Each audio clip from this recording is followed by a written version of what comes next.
Meaning of defer. Defer.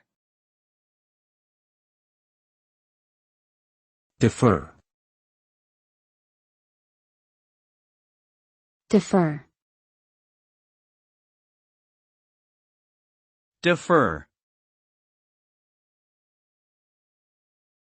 The verb defer means to postpone or delay something until a later time.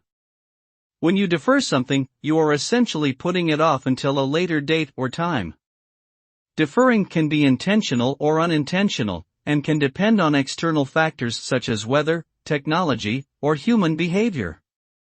In order to defer a task, you must have a clear understanding of what needs to be done and when it needs to be done by.